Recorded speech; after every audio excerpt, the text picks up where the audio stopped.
I recently saw a quote that content marketing is not about lead gen. And that's going to hit some of you in a tender place because you feel like if I'm doing content marketing, I should be getting leads. Yes. But content marketing is not about lead gen. It is about trust gen. 77% of content marketers say LinkedIn produces the best organic results. So you are building trust. Welcome to the Pod Circle podcast, where we bring practical tips and insights for every podcaster. Whether you're just getting started or you're already a seasoned podcast pro, these conversations dive into all the topics that matter most to you. So over the next 2 weeks, we're going to be digging into how to use LinkedIn to promote and grow your podcast.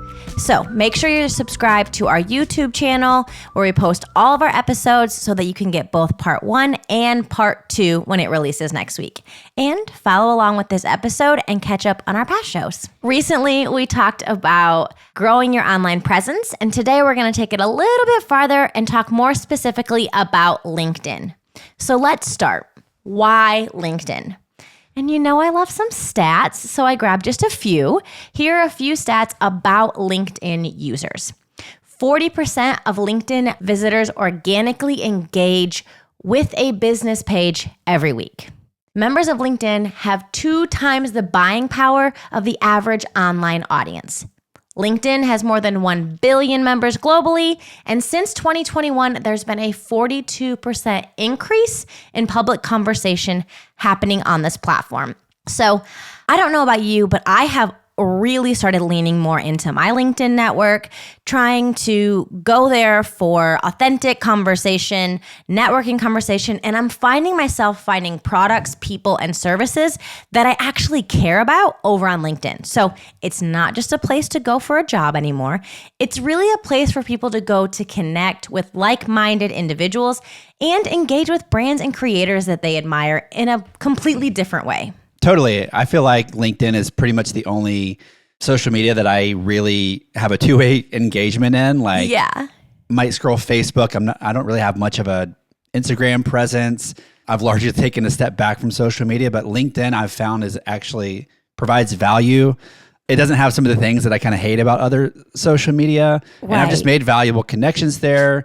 Business connections. It's a great way to like give people referrals and things like that. So it's a great way to kind of brand yourself. And we're going to talk about that next. We've talked about that a little bit recently, just like putting a face to your brand. I mean, LinkedIn is where people are going to make business connections. And you and I were in the space of podcasting services for businesses and nonprofits. And so that's where we're having really good traction. Yeah, just uploading our podcast clips and things like that to let people know, hey, I'm the podcast production guy. You know, Mackenzie is a marketing expert and really knows how to do podcast promotion and things like that. So LinkedIn has just been awesome for that. But if you're a small business owner, a coach, a therapist, a VP, or in any way you're representing a brand, LinkedIn is for you.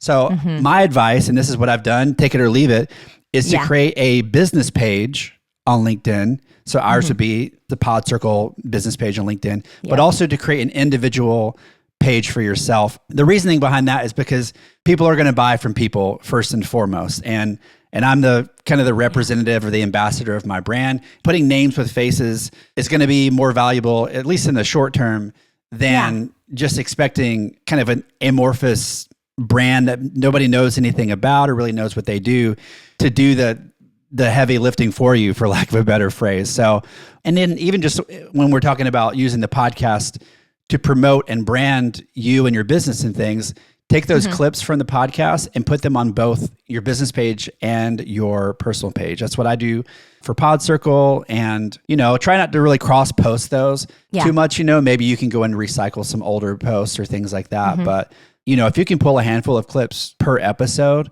that gives you a couple for your personal LinkedIn and some for your main page. And then we're going to get into a couple of other really cool features that LinkedIn also offers as well, especially on the business page. side of things. So absolutely. And over the next few weeks, we're going to be digging into the top ways that you can optimize your LinkedIn content to really promote and grow your podcast. And in turn, I really do believe your business. So this week, we're going to talk through the ways to reuse and repurpose episode content. You'll notice a theme. We often talk about this. And then next week, we'll explore specific LinkedIn tools that I think can help you and maybe you don't know about. So we're going to dive in more nitty gritty next week to actual LinkedIn features. And this week, we're going to focus more on content. So if you've been listening to the show for a while, you know that we continue to beat the drum of viewing your podcast as a content machine. It is. And as you just shared, Kyle, you have really seen a lot of success using both your main page and your personal page because you are a person representing your brand. I have found so many brands because of the way that they have mobilized their employees, their leaders to go in and really establish their own personal brands. And so when optimized for LinkedIn, that content can really lead to building trust with your target market and in turn, sales. So I recently saw a quote that content marketing is not about lead gen. And that's going to hit some of you in a tender place because you feel like if I'm doing content marketing, I should be getting leads. Yes, but content marketing is not about lead gen. It is about trust gen. And I couldn't agree more. 77% of content marketers say LinkedIn produces the best organic results. So you are building trust.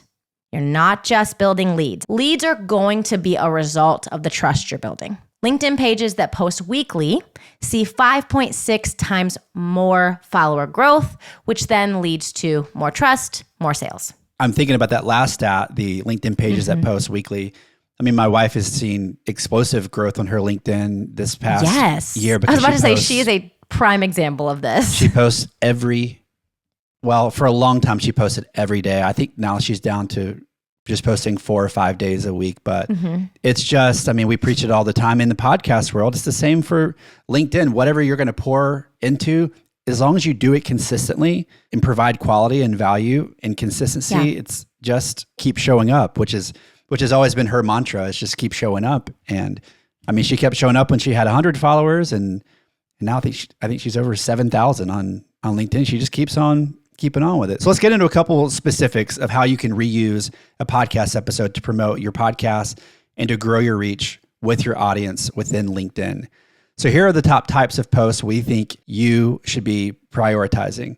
Video clips, and this includes both long and short videos. So we talk about it all the time. Yeah. We love videos. Even if you take a couple minutes segment from a podcast and produce it as a horizontal video, or you take a 45-second clip and produce it as a vertical or a square, however you want to orientate it. We're huge fans of video. There's no better way to get a name and a face, talking about your expertise and getting it to the people that are the most interested in hearing from your expertise.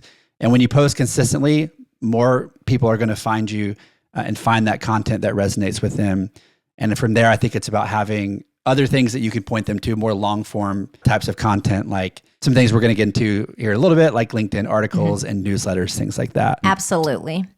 I thought of a really tangible example around this. So I started following, again, I was talking about employers mobilizing their leaders. I started following this person who is just like a director of content, but it's a director of content of an organization that touches something that matters to me, which is parental leave, and really advocates for parental leave, advocates for women in the workforce, advocates for men's rights within the workforce to be able to support their families. And I just really enjoy it. I didn't even know the organization she worked for. I just enjoyed her content. And then it led me down a rabbit trail to see, she works for a company called Parentally.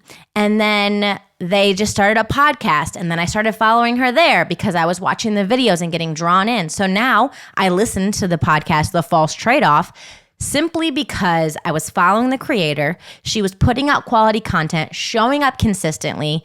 And then there was a video that it's just like we preach all the time, that drew me in. And I realized that it was a small piece of a larger content that was getting released out into the world. So just want to say, from a out in the wild example, video on LinkedIn works. kind of leading off of this point as well, I've seen this podcast and this particular creator do a really good job of starting a conversation. And when I was doing my research around this, both for PodCircle as a whole for our LinkedIn strategy and for this podcast episode, I found a quote from Maura Aarons Mail, and she's the host of The Anxious Achiever. So if you've ever seen that podcast, I think it's always hitting the top of the charts. But what she said is, what I have found is that if I lead with stories and the content that makes me truly curious, inspired, or even angry, my community on LinkedIn definitely wants to talk about it too. So the podcast is really a catalyst for creating other conversations. So what she does is she starts a conversation about the topic that her episode is on. So for example, today, we could start a conversation that says, is LinkedIn dead? Or are you tired of seeing people just, post links of their podcast and nothing else? And just start a conversation, get things going, and then it subtly leads into your podcast. I think it's super fascinating to talk about, we have an episode on this entire thing. I think a great way to do this is in long form text posts. And I think on LinkedIn, that is maybe the one place where long form is not dead, because people are going there typically knowing that they'll read longer things. So I've seen a strategy on LinkedIn winning right now. You kind of catch them with a catchy headline, and then you enter so that people have to say more, and then they see the entire long caption. But it works really well because it converts, because it increases engagement, because it pulls you in. Yep. Now, when you're doing a long form content, maybe you're just giving an opinion, you are starting a conversation like she's saying, and you have a particular guest that you want to highlight, that maybe if we had a guest show and we had pulled on an expert from LinkedIn, we would want to make sure that person, we can say like, this person can speak to this topic. Make sure you're tagging them so that their audience can then see it in their feed, because I do believe LinkedIn is one of the places where the algorithm is really in your favor. Interactions, connections, mentions, comments go a long way. Okay, so here's a bonus tip on that. Talking about kind of cross-posting, you can also send those assets to your guests. So whatever you're posting on your page, if you've got, you can send them that clip from the podcast. Yeah. Or if you have extra clips that you want to say, hey, I'm going to post these. These really feature you really well. So why don't you post these on your channel? And you guys just tag each other. And you're leveraging the reach of two audiences there, which is awesome. Long form posts are kind of like emails. Hit them with a really good subject line, and that's going to entice them to open the email and to read more. And a lot of the best LinkedIn content kind of reads that way. And and I think the thing is too, it's like, it doesn't have to be like a shock value, like a YouTube thumbnail kind of thing, just like something that's interesting and compelling. And especially if you can combine that with a photo, because I see that LinkedIn is, you can kind of use the photo for attention type thing. And if you have a really interesting kind of heading to that post, oftentimes that's enough to kind of get people to be like, hey, what's this person talking about? Or what's the longer they stay, or they stop the scroll, the more it's going to tell LinkedIn, this is something people are interested in. Yeah. So I think this is something Kristen's done really well. And I think if we continue to kind of pull on this thread of longer form posts, it's really a great place to take, if you are someone who creates outlines for your episode, take those outlines, those main points, put them in a long post and say like, here's a summary of our most recent podcast, or here's the things we talked about. Like, repurpose even your preparation, and make sure that you're providing links to the episode in the comments and or CTAs below. So we'll talk next week about getting really strategic with the CTAs that you're putting in those long form posts. But that's my little extra tidbit. And like you were saying, make sure you're using a photo. If you have a photo of you and your guest, or you and your co-host that pull people in, LinkedIn posts with images see 2 times higher comment rates. Like, that's just a fact. So make sure you're utilizing photos as much as you can.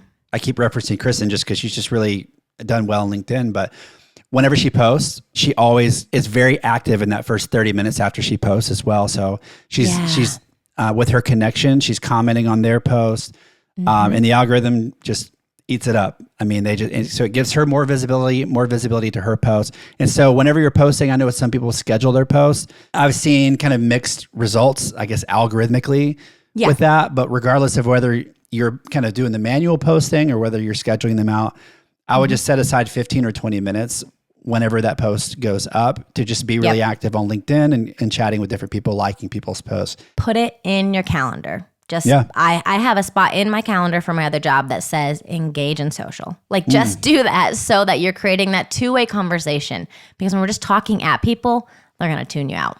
Yeah. And that's, I think, hearkening back to, okay, so I need an individual LinkedIn page and one for my brand or my business. Yes. And the one you should be kind of talking from, I think, is your personal page, you know? Exactly. And I'm not really totally sure how you would do that as a brand, you know, because again, a brand is, I think if you're a small business, you are the brand. You know, and I think that we're seeing a lot of people wake up to that. I certainly have.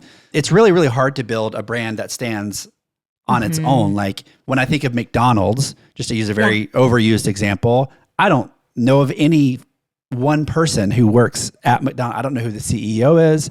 I mean, I know the name of the guy who started it, but you know, they are an entity in and to themselves, but they've also been around forever and billions of dollars in advertising, on and on and on. As a small business, we don't have the luxury of billions of dollars in advertising or time, you know? Yep. So you're the brand. Yeah. And I think your brand page is going to be consistently on things that are going to be promoting your work culture, the things that are more businessy, not personal. And really that personal account is going to be the way you put your feet forward, how you are establishing yourself as a thought expert, as a thought leader in this space, whatever your business is. Yes. So you're not always just promoting your business, you're engaging in conversation about the thing you know the most about. Yeah. And on your personal page, you're not even always talking about your business. Sometimes you're just talking about like, man, I just learned a major leadership lesson the other day and I want to share it. Or I had this interaction with my kid that made me just want to be a better person, you know, and how that's affected my, you know, just like work-life balance is a huge topic on LinkedIn. Yeah. So LinkedIn is not just for people that are looking for jobs. It's really become more than that. And I've really started to enjoy the platform as I engage with it in kind of these different ways. Just be human. I can think of an example that I literally saw in the wild and then was listening to a podcast this week where they made fun of it, where someone said, I got engaged this weekend.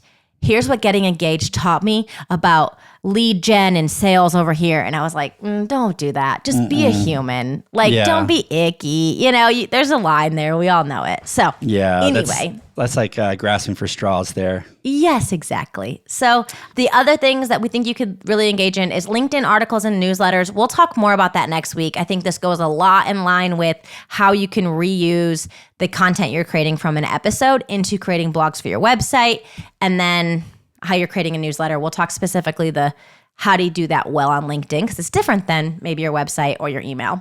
And last is PDF tips.